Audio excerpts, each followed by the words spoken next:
صحیح بخاری کر رہے ہیں. ہمارا سبق نمبر 2 ہے، حدیث نمبر 2 ہے اور کتاب ہے وحی کی. تو انشاءاللہ شروع کرتے ہیں. اعوذ باللہ من الشیطان الرجیم. بسم اللہ الرحمن الرحیم. اللہم صلی وسلم علی نبینا محمد. حدثنا عبداللہ ابن یوسف. عبداللہ ابن یوسف یہ کون ہے؟ یہ امام بخاری کے استاد ہوئے. ٹھیک ہے، عبداللہ بن یوسف جو ہے وہ امام بخاری کے استاد ہیں، کیونکہ امام بخاری کہہ رہے ہیں کہ حدثنا ہم کو بیان کی عبداللہ بن یوسف نے. پھر قال انہوں نے کہا اخبرنا مالک. امام مالک جو ہے، یہ مشہور امام مالک جو ہے وہ ہے. ٹھیک ہے، امام مالک جو ہے وہ عبداللہ بن یوسف کے استاد ہیں. انہوں نے امام مالک نے کس سے حدیث لی؟ عن ہشام ابن عروہ. ہشام بن عروہ سے انہوں نے حدیث لی. تو یہ ہشام کون ہے؟ ہشام جو ہے عروہ کے بیٹے ہیں، ہشام بن عروہ. اور یہ عروہ کون ہے؟ عروہ جو تھے وہ حضرت آسمہ بنت ابو بکر کے بیٹے تھے. ٹھیک ہے، حضرت زبیر اور حضرت آسمہ بنت ابو بکر کے بیٹے تھے. ہاں، تو یہ ان کے بھانجے تھے، حضرت عائشہ کے بھانجے تھے. تو عروہ جو ہے وہ بھانجے ہیں، اور عروہ کے بیٹے ہشام جو ہے وہ عن ابیہ اپنے باپ یعنی کہ عروہ سے بیان کرتے ہیں حدیث. اور عن عائشہ، تو عروہ نے کس سے لیا ہے؟ حضرت عائشہ ام المؤمنین رضی اللہ عنہا. حضرت عائشہ رضی اللہ عنہا سے یہ حدیث سیکھی ہے. اور آپ سب کو پتہ ہے کہ حضرت عائشہ ایک اسکالر بھی تھی، اور ان سے بہت سے صحابہ کرام نے سیکھا تھا، اور بہت سی احادیث جو ہے وہ حضرت عائشہ رضی اللہ عنہا نے روایت فرمائی ہے. اور ان کی جو روایات ہیں وہ ہمارے لیے بہت ہی حضرت رسول اللہ صلی اللہ علیہ وسلم کی جو سیرت کے بارے میں، آپ کے گھر کے حالات کے بارے میں، جو بھی ایسی باتیں جو کہ دوسرے صحابہ نوٹس نہیں کر سکتے تھے، وہ ام المومنین عائشہ رضی اللہ عنہا سے ہمیں وہ انفارمیشن ملی ہے. تو یہ اللہ سبحانہ تعالیٰ کا بہت بڑا ہم پر احسان تھا کہ حضرت عائشہ رضی اللہ عنہا جو تھی وہ آپ صلی اللہ علیہ وسلم کی زوجہ تھی. کیونکہ بہت سے لوگوں نے یہ اعتراض کرتے کہ حضرت عائشہ اتنی کم عمر تھی اور رسول اللہ صلی اللہ علیہ وسلم نے ان سے شادی کی. تو دیکھیں اس زمانے میں جو شادی کے لیے عورتوں کی کافی کم عمر میں شادی ہوتی تھی، اور ایج ڈیفرنس کو کوئی اتنا میٹر نہیں تھا.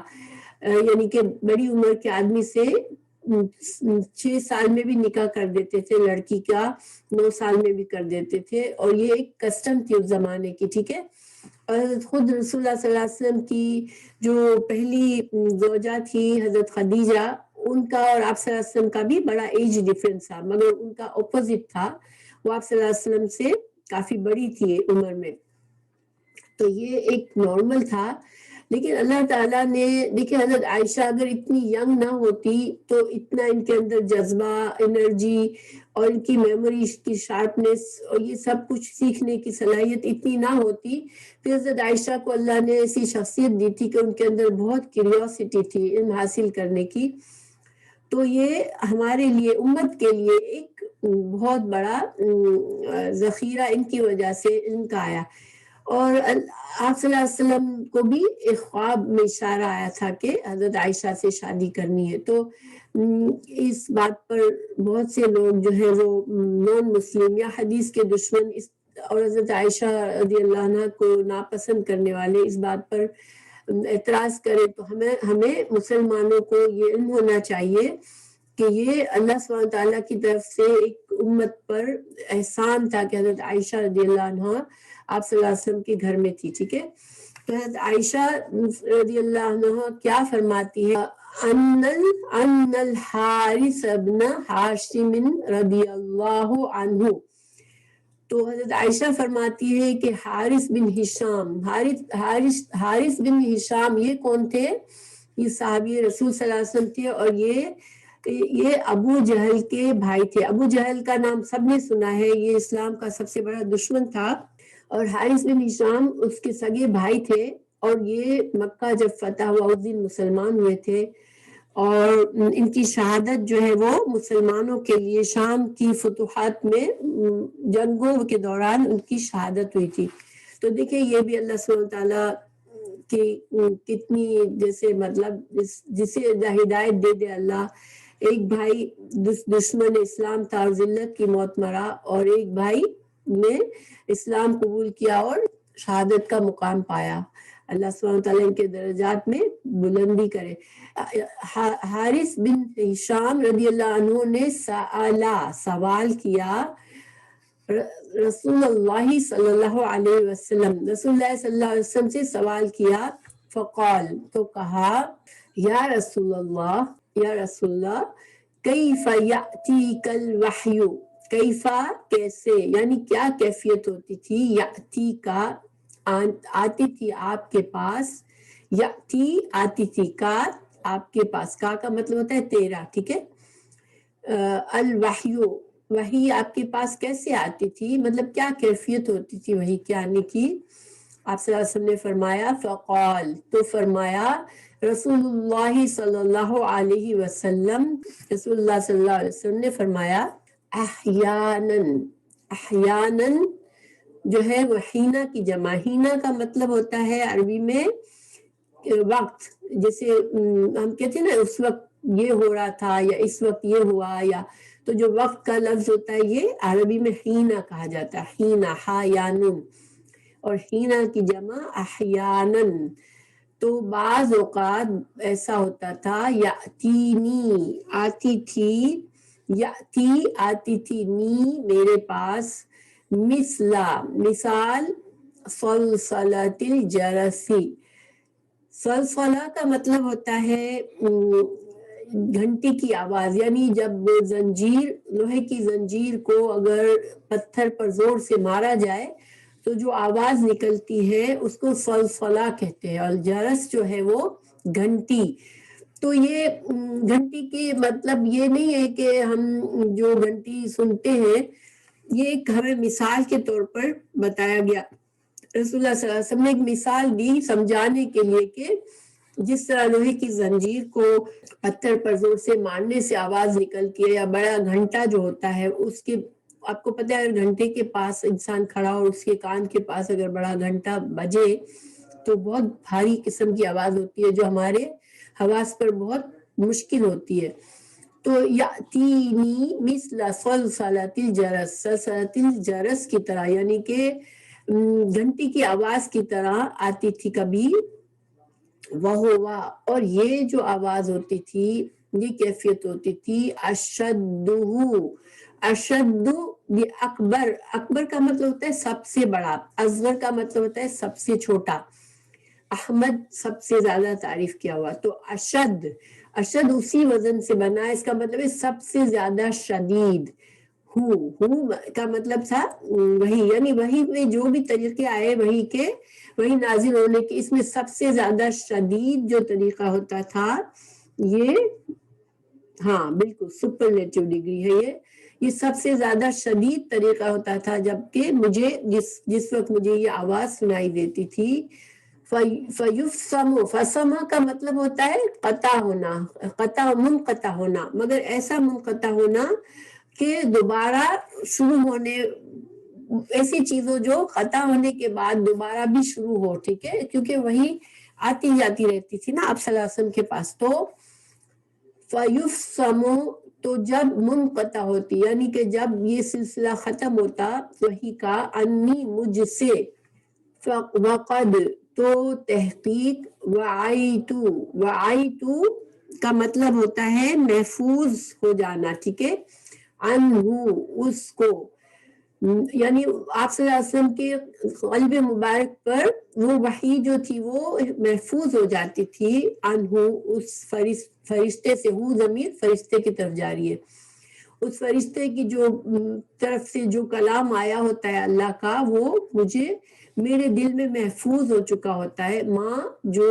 قالا، جو اس نے کہا، ٹھیک ہے، وقد وعیت عنہ ما قال، جو کچھ بھی اس فرشتے نے کہا وہ مجھے میرے دل میں محفوظ ہو جاتا.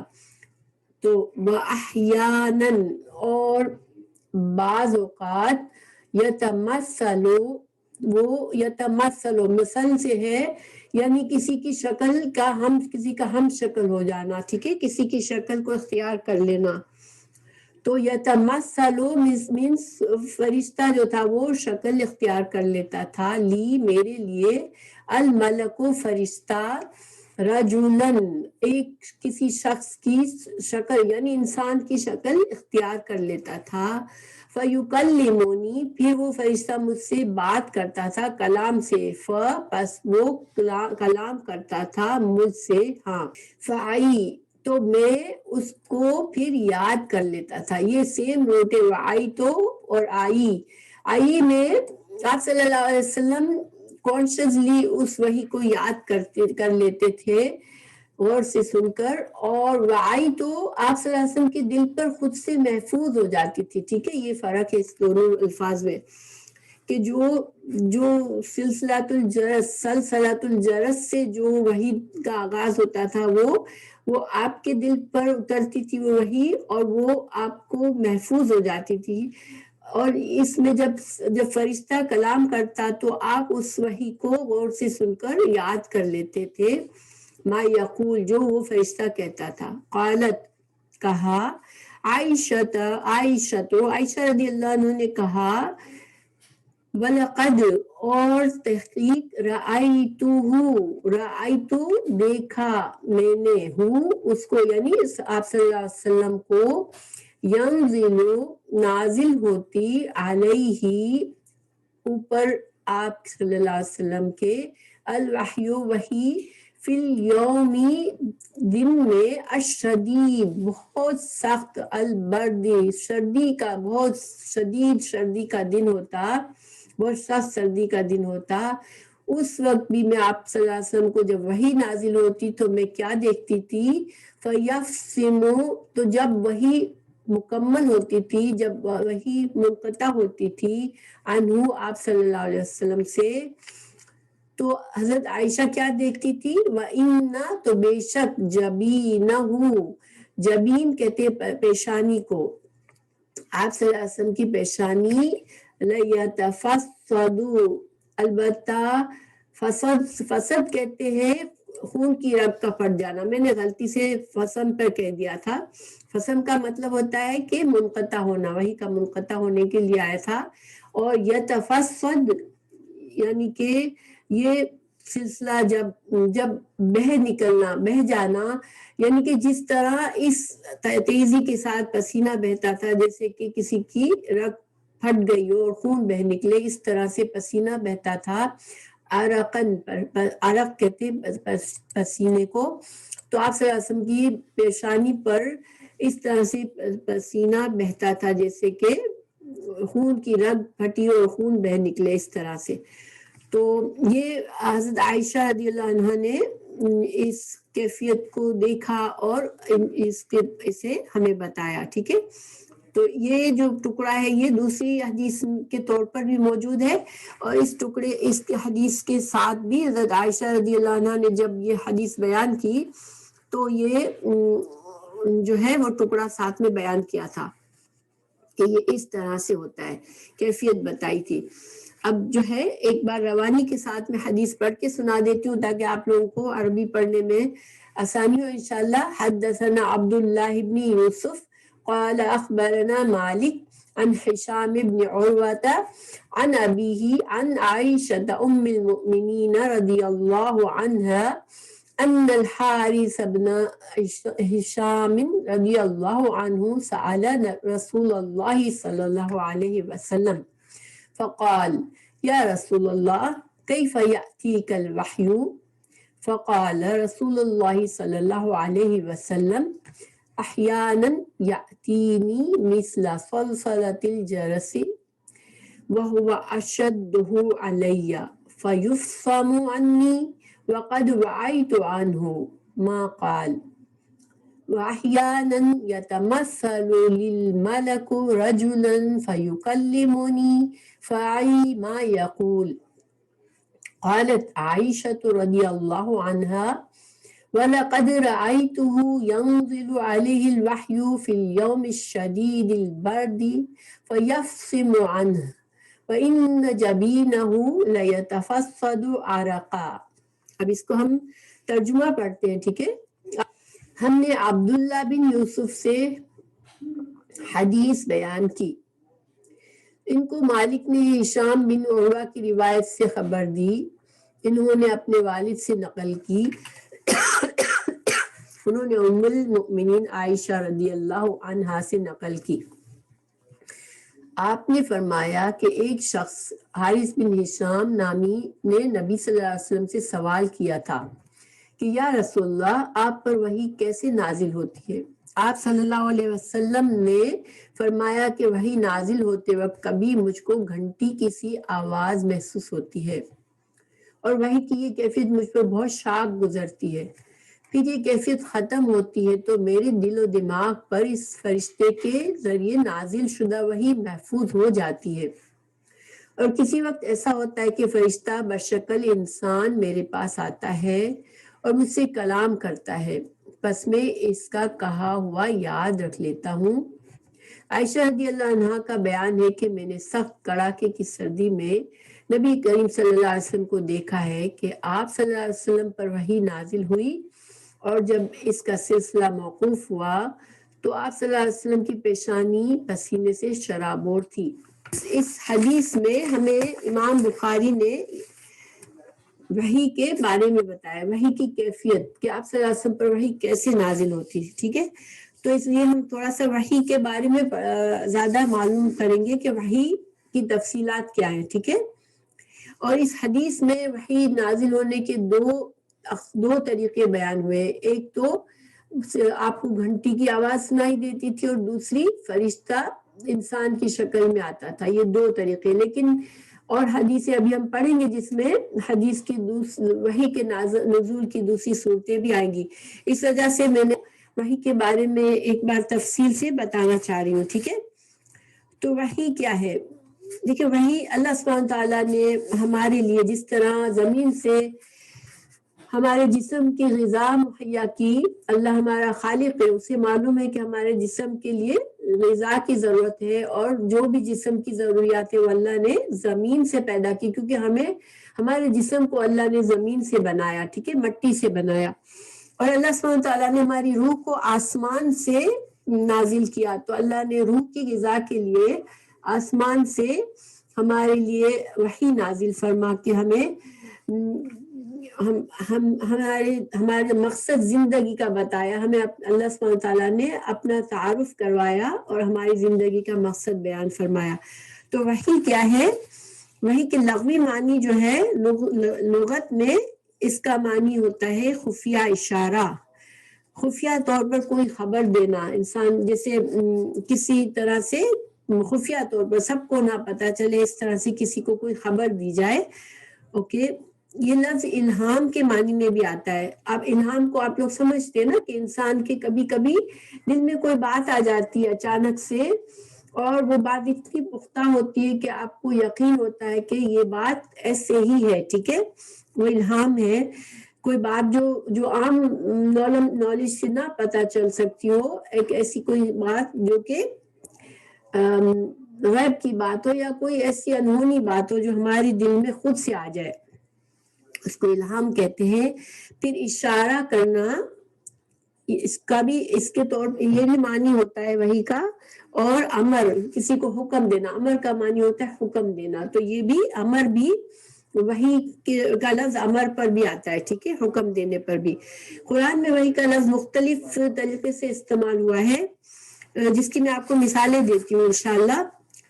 تو وحی قرآن میں الالہام کے معنی میں استعمال ہوئی ہے، جس میں اللہ سبحانہ تعالیٰ نے سورہ القصص آیت نمبر 7 میں فرمایا وَأَوْحَيْنَا إِلَىٰ أُمِّ مُوسَىٰ، دیکھیں موسیٰ علیہ السلام کی والدہ کی طرف ہم نے وحی کی۔ تو موسیٰ علیہ السلام کی والدہ جو تھی وہ پیغمبر نہیں تھی، وہ ایک خاتون تھی، حضرت اللہ کے نبی کی والدہ تھی، تو ان کے اوپر یہ نہیں کہ فرشتے نے آ کر وحی سنائی، ان کے دل میں اللہ نے بات ڈالی تھی کہ جب حضرت موسیٰ علیہ السلام خطرے میں تھے تو اللہ تعالیٰ نے ان کے دل میں بات ڈالی کہ کس طرح سے حضرت موسیٰ علیہ السلام کی حفاظت کرنی ہے. تو اس کے لیے اللہ نے اس دل میں بات ڈالنے کے لیے اس کو الہام کہتے ہیں. تو اس الہام کو اللہ سبحانہ وتعالیٰ نے وحی کے لفظ سے بیان فرمایا ہے. وَأَوْحَيْنَا، ہم نے وحی کی إِلَىٰ أُمِّ موسیٰ کی طرف. اچھا، وحی کا دوسرا معنی قرآن میں استعمال ہوا ہے وحی بمعنی جبلت. جبلت کیا ہوتی ہے؟ جبلت جو ہوتی ہے وہ ایک کوئی صلاحیت، طبعی صلاحیت ہوتی ہے جو انسان کے اندر اللہ نے پیدا کی ہوتی ہے، جانوروں میں ڈالی ہوتی ہے.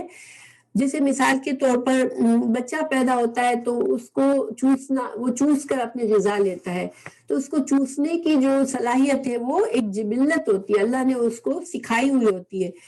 تو اسی طرح شہد کی مکھی کے بارے میں اللہ تعالیٰ نے فرمایا قرآن میں وَأَوْحَىٰ رَبُّكَ إِلَى النَّحْلِ، یہ سورہ نحل کی 68 آیت ہے.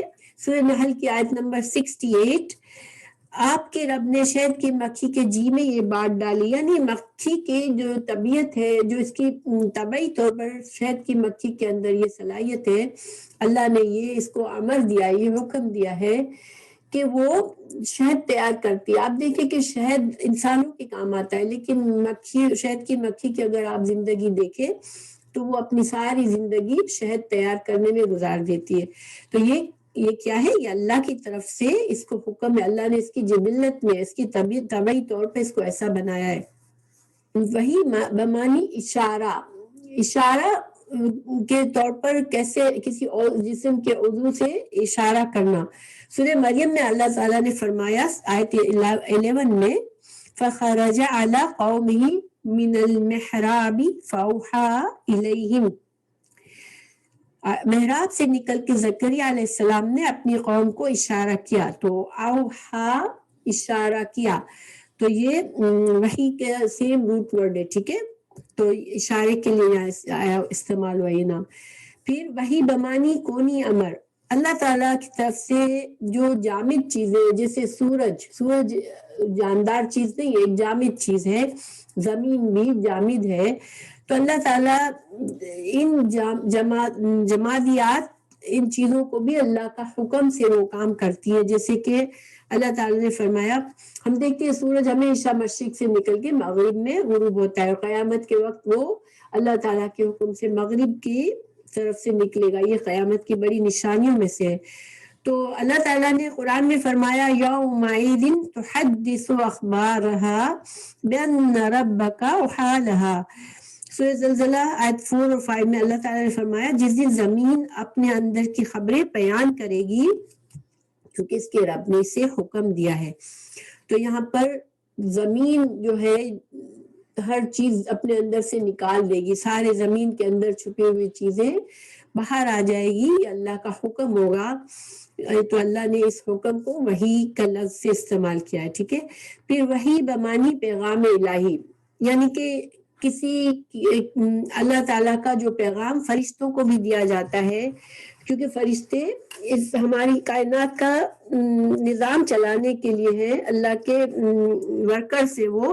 تو اللہ تعالیٰ فرشتوں کو کوئی حکم دیتا ہے، یہ حکم بھی جو ہے اللہ کا پیغام ہے. اس کے بارے میں اللہ نے فرمایا اِذْ يُوحِي رَبُّكَ إِلَى الْمَلَائِكَةِ إِنِّي مَعَكُمْ.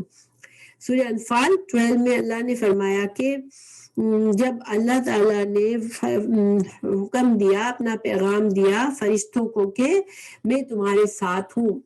تو یہ فرشتوں کو بے شمار احکامات اللہ کی طرف سے دیے جاتے ہیں، لیکن ایک اور حدیث میں ہے کہ جب اللہ کا پیغام جاری ہوتا ہے تو فرشتوں کو ایک سخت قسم کی آواز سنائی دیتی ہے، جیسے زنجیر سے پتھر کو مارا جا رہا ہو، جیسے سلسلہ سنائی دیتا ہے. تو اس سے وہ ڈر جاتے ہیں، اور جب یہ آواز ختم ہوتی ہے تو وہ ایک دوسرے سے پوچھتے ہیں کہ کیا اللہ تعالیٰ نے کیا فرمایا. حضرت جبرائیل ان کو بتاتے ہیں اللہ کا حکم کہ اللہ نے حق فرمایا. تو یہ اس وجہ سے یہ جو سلسلۃ الجرس اس حدیث میں آیا ہے نا، تو کچھ علماء نے یہ کہا کہ یہ جو آپ صلی اللہ علیہ وسلم کو گھنٹی کی آواز سنائی دیتی تھی، تو یہ کلام باری تعالیٰ کے کلام کی آواز ہے، ٹھیک ہے. اور کچھ نے کہا کہ یہ فرشتوں کے پروں کی آواز ہے، لیکن واللہ عالم یہ تو یہ ساری قیاس ہیں، اس کے بارے میں کوئی سالڈ چیز ہمیں آپ صلی اللہ علیہ وسلم نے نہیں بتائی کہ یہ آواز کس چیز کی ہوتی تھی۔ ہاں البتہ یہ اس کے بارے میں حکمت کے بارے میں علماء نے یہ کہا ہے کہ اتنی سخت آواز سن کے آپ صلی اللہ علیہ وسلم دنیا کی اور چیزوں کی طرف سے آپ کے حواس جو تھے وہ معطل ہو جاتے تھے، آپ کو صرف حدیث کی طرف جو کلام الہی آپ پر نازل ہو رہا ہوتا ہے بس اس کے سوا آپ کو دنیا کی باتیں اس وقت آپ دنیا کی طرف آپ کا دھیان نہیں ہوتا ہے۔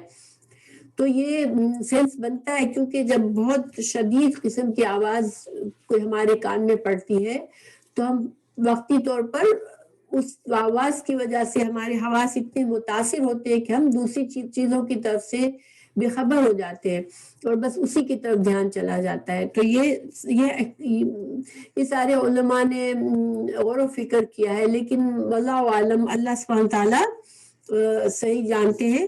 بس یہ کہ انسان علم حاصل کرنے کے لیے غور و فکر کرتا ہے تو ہم اسی حد تک اس کو لے سکتے ہیں، ٹھیک ہے۔ پھر شرعی طور پر وحی جو ہے، جو شرعی احکامات کی وحی بھی ہے، تو وہ بھی اللہ تعالیٰ نے یہ وہی پیغام الہی ہے، اور اللہ تعالیٰ اپنے انبیاء کو کسی شرعی حکم کے بارے میں آگاہ کرتے تھے کہ آپ صلی اللہ علیہ وسلم پر یہ جو یہاں پر دو طریقے بتائے گئے کہ گھنٹی کی آواز کے بعد آپ پر وحی آتی تھی یا فرشتہ انسان کی طرف آتا تھا، اس کے علاوہ آپ صلی اللہ علیہ وسلم کے دل پر بات القا کر دی جاتی تھی، یعنی کہ کسی چیز کا حکم قرآن کی وحی کے علاوہ آپ صلی اللہ علیہ وسلم کو باتیں آپ کے دل میں پختہ ارادے پختہ خیالات آتے تھے جو اللہ کی طرف سے ہوتے تھے، جس سے آپ صلی اللہ علیہ وسلم مختلف معاملات حل کرتے تھے، تو وہ بھی وحی ایک خفی وحی ہوتی تھی، ٹھیک ہے۔ اللہ تعالیٰ آپ کے دل میں وہ بات ڈالتے تھے جسے ہم نے الہام بھی کہا، ٹھیک ہے۔ پھر وحی کا لفظ جو اصطلاحی طور پر ہے، آپ سمجھتے نا اصطلاحی معنی کیا، ان کے کیا مطلب ہے کہ ہماری شریعت میں جب وحی کا لفظ کہا جاتا ہے تو پھر وحی وہ ہوتی ہے جو اللہ تعالیٰ نے اپنے پیغمبروں پر نازل کی، ٹھیک ہے۔ وحی کسی انسان پر اور پر نازل نہیں ہوتی کہ کسی کے دل میں بات آئی اور وہ کہے کہ مجھ پر وحی آئی ہے۔ وحی صرف انبیاء کرام کے لیے مخصوص ہے، ٹھیک ہے۔ اس طرح سے اللہ کا پیغام آنا یہ وحی صرف انبیاء کے لیے۔ ہاں الہام جو ہے وہ بندوں کو ہو سکتا ہے، الہام کی صورت میں یہ عام ہے کہ اللہ تعالیٰ اپنے بندوں کو کوئی میسج دل میں بات ڈال دے۔ اچھا، اب وحی کے نزول کی مختلف صورتیں، ابھی تک تو ہم قرآن میں کس کس طریقے سے وحی کا ذکر آیا یہ پڑھا، ٹھیک ہے، جو کہ قرآن میں ہم نے 1 2 3 4 5 6 طریقے سے ہم نے جانے جو قرآن میں انٹروڈیوس کیے گئے کہ وحی کا لفظ استعمال ہوا ہے۔ اب وحی کے نزول کی کیفیات بھی مختلف تھی، جیسے کہ میں نے بتایا کہ اس حدیث میں 2 کیفیات بتائی گئی ہے، ٹھیک ہے، کہ ایک تو گھنٹی کی آواز آپ سنتے تھے، ایک فرشتہ انسان کی شکل میں آتا تھا۔ اب قرآن ہی کی آیات میں ہمیں دلیل ملتی ہے کہ وحی کی کیا کیفیات، مختلف کیفیات جو انبیاء پر وحی اللہ نے نازل فرمائی اس کی مختلف کیا کیفیات ہوتی تھی۔ تو سورہ الشورى کی آیت نمبر 51 میں اللہ سبحانہ تعالیٰ نے فرمایا، میں صرف ترجمہ بتاؤں گی، تھوڑا طویل ہو جاتی ہے کلاس، اس لیے ترجمہ ہے الشورى 51 کی آیت کا، کسی بشر کے لیے مناسب نہیں کہ اس سے اللہ بات کرے سوائے وحی کے یا حجاب کے پیچھے یا کسی فرشتے کو بھیج کر۔ تو یہاں اس آیت میں 3 صورتیں بتائی اللہ نے کہ بشر جو ہے، ایک انسان اس دنیا کی زندگی میں اللہ سے ڈائریکٹ کلام نہیں، یعنی اللہ اس سے ڈائریکٹ کلام نہیں کرتا، جس طرح کہ ہم اللہ کی طرف دیکھ کے کوئی انسان بات کرے اور اللہ تعالیٰ اس کو جواب دے رہا ہے، اس طرح سے انسان نہیں کر سکتا کہ اللہ کو دیکھے بھی اور اللہ سے کلام کرے، کیونکہ اللہ سبحانہ تعالیٰ کو دیکھنا یہ جنت میں تو ہوگا، ٹھیک ہے، اللہ تعالیٰ جنتیوں کو اپنا دیدار کرائیں گے، مگر دنیا میں اللہ تعالیٰ بندوں کو اپنا دیدار نہیں کرایا۔ تو اللہ تعالیٰ نے وحی نازل کی، یعنی کہ اللہ نے دل میں بات ڈالی۔ وحی یہاں پر مطلب ہے کہ اللہ تعالیٰ نے انبیاء کرام کے دل میں وہی بات ڈال دی کوئی، کہ یہ شریعت کی بات سمجھا دی یا کوئی حکم بتا دیا۔ تو ایک تو یہ طریقہ اس آیت میں پتہ چلتا ہے۔ دوسرا حجاب کے پیچھے جیسے کہ آپ اللہ سبحانہ تعالیٰ کلام کرے بندے سے، جیسے حضرت موسیٰ علیہ السلام سے اللہ نے کلام کیا، مگر وہ کلام کیسا تھا؟ حضرت موسیٰ علیہ السلام اللہ کو دیکھ نہیں سکے تھے، انہوں نے یعنی کہ ان کے دل میں خواہش بھی آئی کہ اللہ مجھے دیکھنا ہے تجھے، مگر وہ دیکھ نہیں پائے، بے ہوش ہو گئے۔ تو اللہ تعالیٰ حجاب میں، پردے میں بندے سے، کسی بندے سے کلام کرے، تو اس کی مثال جو ہے وہ ابھی آگے بتاتی ہوں میں آپ کو انشاءاللہ اس کی مثالیں۔ پھر تیسرا اس آیت سے ہمیں پتہ چلتا ہے کہ فرشتے کو بھیج کر، فرشتہ یا تو اصل شکل میں آئے، جیسے رسول اللہ صلی اللہ علیہ وسلم کی طرف حضرت جبرائیل علیہ السلام آئے، اور انسانی شکل میں بھی آتے تھے حضرت جبرائیل۔ اچھا، سورہ فتح 27 میں ہے، یہ دوسرا طریقہ بتایا اس میں، اللہ تعالیٰ نے اپنے رسول کا خواب سچا کر دکھایا۔ تو یعنی کہ ایک خواب کے بارے میں کہ انبیاء کرام کے خواب کیا ہوتے ہیں، وہ وہی ہوتے ہیں اللہ کی طرف سے، کہ اگر اللہ نے چاہا تو تم سب ضرور مسجد حرام میں داخل ہوں گے۔ جب آپ صلی اللہ علیہ وسلم کو یہ خواب آیا تھا تو آپ صلی اللہ علیہ وسلم نے اپنے صحابہ کرام کو حکم دیا تھا کہ عمرے کے لیے تیاری کرے، جو لوگ عمرے کے لیے جانا چاہ رہے ہیں، اور ابھی مکہ فتح نہیں ہوا تھا، ٹھیک ہے، اور آپ کو پتہ ہے جب تک مکہ فتح نہیں ہوا تھا مکہ کے لوگوں سے دشمنی تھی، اور آپ صلی اللہ علیہ وسلم مدینہ میں تھے، تو مدینہ سے مکہ میں دوستانہ طور پر جا کے عمرہ کرنے کا تو سوال ہی نہیں پیدا ہوتا تھا، لیکن چونکہ آپ صلی اللہ علیہ وسلم کو خواب آیا اور انبیاء کے خواب سچے ہوتے ہیں، تو آپ صلی اللہ علیہ وسلم نے صحابہ کرام کو لیا اور عمرہ کے لیے نکلے، ٹھیک ہے۔ میرا کہنے کا مطلب ہے کہ انبیاء کرام کے خواب سچے ہوتے ہیں قرآن۔ اچھا، دوسری صورت قرآن میں ہمیں خواب کی کیسے پتہ چلتی ہے؟ حضرت ابراہیم علیہ السلام نے خواب دیکھا تھا کہ وہ اپنے بیٹے کو ذبح کر رہے ہیں، ٹھیک ہے، تو انہوں نے اپنے بیٹے سے کیا کہا تھا؟ مجھے حکم ہوا ہے، میں نے خواب دیکھا ہے کہ میں آپ کو ذبح کر رہا ہوں۔ تو حضرت ان کے بیٹے نے کیا کہا تھا، حضرت اسماعیل علیہ السلام نے، کہ آپ کو جو اللہ نے حکم دیا ہے وہ آپ کر لیں، میں آپ کے ساتھ ہوں۔ تو بیٹے کو پتا تھا کہ باپ کا خواب سچا ہے، اور حضرت ابراہیم علیہ السلام کو بھی پتا تھا کہ انبیاء کے خواب جو ہوتے ہیں وہ وحی ہوتے ہیں۔ تو یہ دو مثالیں ہمیں قرآن سے ملتی ہے کہ انبیاء کے خواب جو تھے وہ وحی ہوتے ہیں اللہ کی طرف سے۔ اچھا، پھر اللہ تعالیٰ اپنے نبی کے دل میں ایک پیغام القا کرتا ہے جو یقین اور پختہ خیال کی صورت میں اس کے دل میں بیٹھ جاتا ہے۔ تو یہ آپ صلی اللہ علیہ وسلم کے ساتھ ابتدائی رسالت میں بہت زیادہ ہوتا تھا، جب آپ پر وہی ابھی نازل نہیں ہوئی تھی، لیکن آپ کے دل میں جو خیالات آتے تھے وہ بالکل پختہ یقین کے ساتھ وہ سچے خیالات ہوتے تھے، اور آپ کو جیسے انسان کو فیل ہوتا ہے نا کہ کیسے میرے دل میں یہ بات آئی اور یہ سچی بات آئی، تو یہ بھی اللہ کی طرف سے ہوتا ہے، ٹھیک ہے، جس کا اللہ تعالیٰ نے یہاں آگے آیت میں جو میں نے بتایا نا کہ وحی کے ذریعے اللہ نے جو ذکر کیا، تو یہ انبیاء کے دل پہ وہی بس ایک خیال پکا اور پختہ یقین کی صورت میں اللہ تعالیٰ کوئی بات کو بٹھا دیتا ہے۔ پھر پس پردہ حجاب میں اللہ تعالیٰ بات نے کلام کیا ہے، یہ اللہ تعالیٰ کا یہ اپنے خاص بندوں سے مکالمہ ہوتا ہے۔ مثال اس کی کیا ہے؟ حضرت موسیٰ علیہ السلام نے اللہ سے کلام کیا تھا، النساء آیت 64 میں، وَكَلَّمَ اللَّهُ مُوسَىٰ تَكْلِيمًا، جس طرح سے کلام کیا جاتا ہے اس طرح نے اللہ نے موسیٰ سے کلام کیا۔ اچھا، رسول اللہ صلی اللہ علیہ وسلم سے بھی کلام کیا اللہ نے۔ رسول اللہ صلی اللہ علیہ وسلم جب معراج میں تشریف لے گئے تو صحیح مسلم کی حدیث ہے کتاب الایمان میں، آپ صلی اللہ علیہ وسلم نے فرمایا اللہ نے میری طرف وحی کی اور 50 نمازیں دن رات میں فرض کی. تو اس وقت اللہ سبحانہ تعالیٰ آپ صلی اللہ علیہ وسلم آسمانوں پر موجود تھے, معراج پر گئے ہوئے تھے, اور اللہ تعالیٰ نے 50 نمازیں آپ پر فرض کی. یہ اللہ تعالیٰ نے حجاب میں آپ سے کلام کیا تھا, ٹھیک ہے, یہ اس کی مثال ہے. انشاءاللہ اس کی اور بھی دلائل ہیں, لیکن میں بہت لمبا نہیں کرنا چاہ رہی تھی. کسی کو انشاءاللہ ہوگا تو ہم اس کے اوپر مزید وہ کر سکتے ہیں. اچھا, پھر وہی بذریعہ جبریل امین, یہ وہی کا ذریعہ چوتھا, جس میں اللہ تعالیٰ نے فرمایا کہ فرشتے کے ذریعے.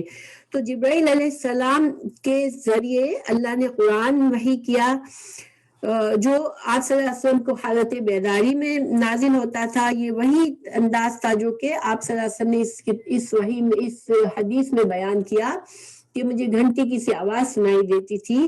تو یہ قرآن کا نزول ہوتا تھا اور اللہ تعالیٰ نازل فرماتا تھا.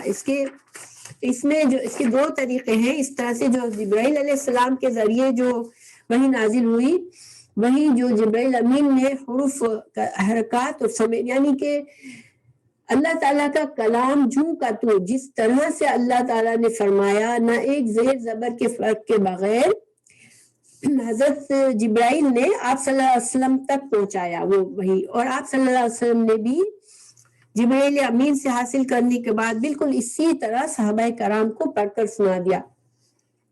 تو جب قرآن کی وحی نازل ہوتی تھی تو آپ صلی اللہ علیہ وسلم لکھوا بھی دیتے تھے, اور بہت سے صحابہ یاد بھی کر لیتے تھے, اور جس طرح سے وہ کلام نازل ہوتا اس میں بغیر کسی فرق کے اس کلام کو یاد کیا جاتا تھا, اور اس کو محفوظ کیا جاتا تھا. یہ قرآن کی وحی تھی تو کاتب وحی اس کو لکھ بھی لیتے تھے, ٹھیک ہے, اور بہت سے صحابہ اسی وقت اپنے سینوں میں محفوظ کر لیتے تھے. اور اس وحی کو وحی مطلوع بھی کہتے ہیں. مطلوع, میم تا لام واو, مطلوع سے مطلب ہے کہ جس کی تلاوت کی جاتی ہے. تو قرآن کریم کی جو وحی ہے اس کے ایک لفظ بھی تلاوت کرتے ہیں تو بغیر سمجھے بھی ہم قرآن پڑھتے ہیں تو ہمیں ایک ایک حرف پر کتنی نیکیوں کا ثواب ہے, 10 نیکیوں کا ثواب ملتا ہے, ٹھیک ہے.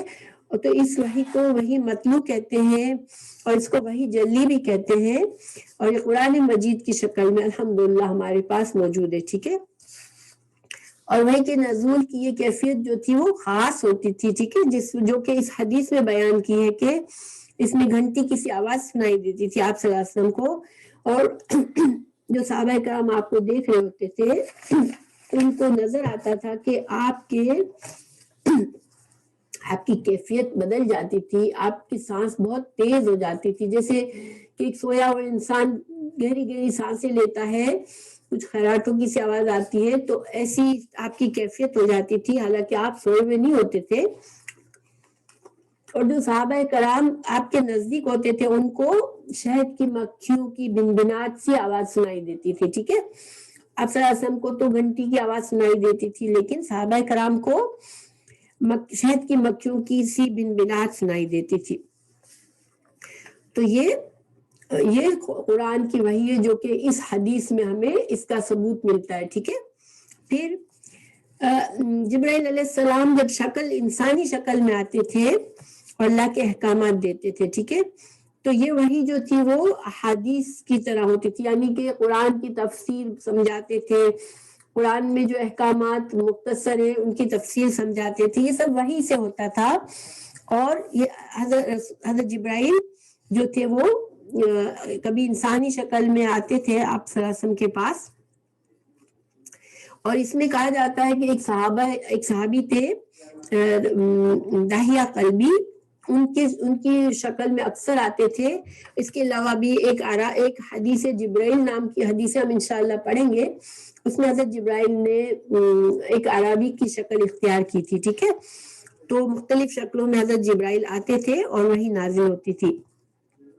اور قرآن میں اس وحی کو حکمت کا نام دیا گیا ہے, حکمت, ٹھیک ہے. آپ صلی اللہ علیہ وسلم کی جو احادیث ہے اس کو حکمت کا نام دیا گیا ہے. اور یہ وحی جو ہے وہ غیر مطلوع ہے.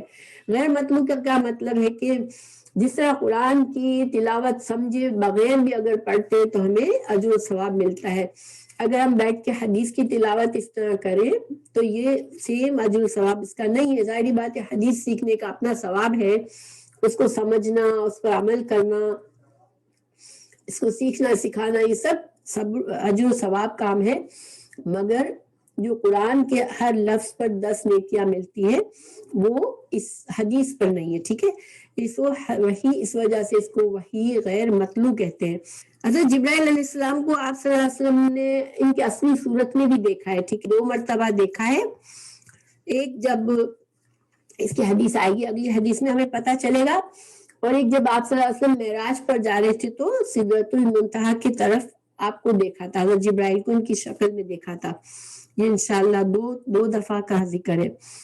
پھر آخری بات یہ کہ اللہ تعالیٰ نے جو بھی وحی نازل فرمائی، چاہے غیر مطلوع، چاہے مطلوع، چاہے وحی خفی چاہے جلی، اللہ نے خود ہی ان کی حفاظت کی. ٹھیک ہے، اللہ نے ایسے بندے پیدا کیے جنہوں نے قرآن کی بھی حفاظت کی اور حدیث کی بھی حفاظت کی. اور آج ہمارے پاس سارا دین کا علم اسی وجہ سے موجود ہے کہ اللہ نے اس کی حفاظت کی ہے. تو ایون دو بہت سی چیزیں دین میں ہمیں بعض اوقات صحیح نہیں ملتا، لیکن یہ نہیں ہے کہ صحیح محفوظ احادیث نہیں ہے موجود یا قرآن صحیح شکل میں محفوظ نہیں ہے. حالانکہ دشمن اسلام اور دشمن حدیث نے بھی اپنی کوششیں کی ہے، لیکن اللہ تعالیٰ اپنے نیک بندوں کو جو کاوش سے محنت سے علم حاصل کرنا چاہتے ہیں تو ان کے لیے یہ محفوظ ہے. یہ صحیح بخاری، صحیح مسلم، اللہ نے ایسے بندے پیدا کیے جنہوں نے اس حدیث کے علم کو بھی محفوظ کرا، اور قرآن کو بھی اللہ تعالیٰ نے بے شمار لوگوں کے دلوں میں محفوظ کر دیا. پھر اب ایک بات یہ سمجھنی ہے کہ امام بخاری نے اپنی کتاب کا آغاز وحی کے باب سے شروع کیا، اس کا کیا مقصد ہے؟ تو امام بخاری نے اس بات کی طرف اشارہ کیا ہے کہ اللہ کے بندوں کا اپنے رب سے پہلا معاملہ جو ہے وہ کیا ہے؟ وحی کے ذریعے ہوا ہے. یعنی اللہ تعالیٰ نے بندوں کو پیدا کیا، پھر وحی کے ذریعے اللہ نے انبیاء سے پیغام بھیجا اور بندوں کو ایمان کے بارے میں بتایا، علم کے بارے میں بتایا، عمل کے بارے میں بتایا.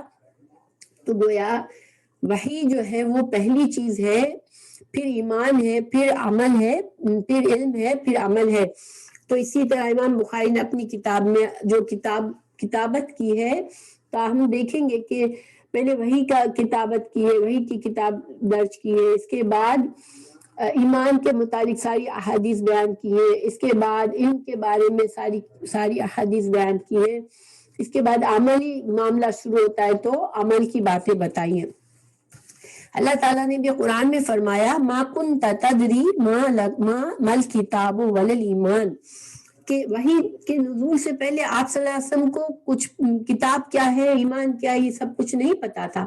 آپ صلی اللہ علیہ وسلم کے دل میں اللہ تعالیٰ نے ان کا پاکیزہ دل تھا کہ وہ اللہ کی عبادت کے لیے تنہائی میں بھی جاتے تھے، وہ بھی اللہ کی توفیق ہی تھی، اور یہ بھی ایک طرح سے وحی تھی، مگر وہ آپ کے دل پر القا ہوتی تھی کہ آپ کے دل میں خواہش ہوتی تھی کہ آپ تنہائی میں جا کے عبادت کریں.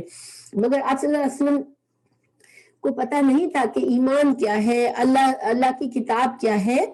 تو اللہ تعالیٰ نے وحی کے ذریعے ہی یہ سلسلہ قائم کیا اور یہ سب کچھ ہمیں بتایا.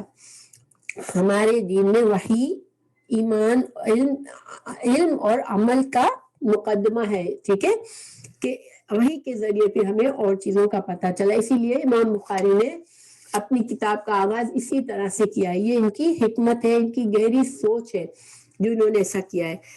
پھر حدیث سے کچھ فائدے ملتے ہیں ہمیں.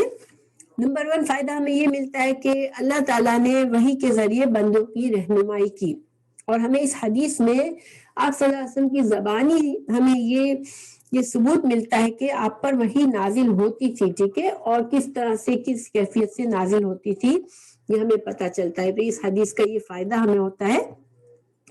اس حدیث میں جو وحی کے نزول کی صورتیں ہیں، اس کے علاوہ بھی صورتیں ابھی آئیں گی انشاءاللہ دوسری حدیث میں. پھر ہمیں ایک اور اہم بات یہ پتہ چلتی ہے کہ رسول اللہ صلی اللہ علیہ وسلم کو وحی کے حصول میں مشقت ہوتی تھی. یہ گھنٹی کی جو آواز ہوتی تھی آپ کے اوپر بہت بھاری ہوتی تھی. اس کے بارے میں آپ صلی اللہ علیہ وسلم کے بارے میں کہا جاتا ہے کہ آپ کو ایسا لگتا تھا ہر بار کہ آپ کی زندگی چلی جائے گی, آپ کی جان چلی جائے گی, اتنی آپ کو مشقت محسوس ہوتی تھی.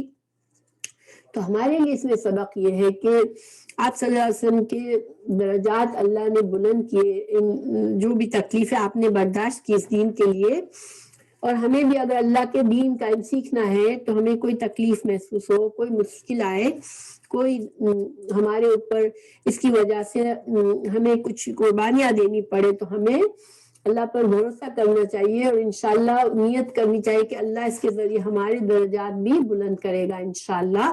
آمین. تو ہمارے یہاں آج کی حدیث مکمل ہوئی.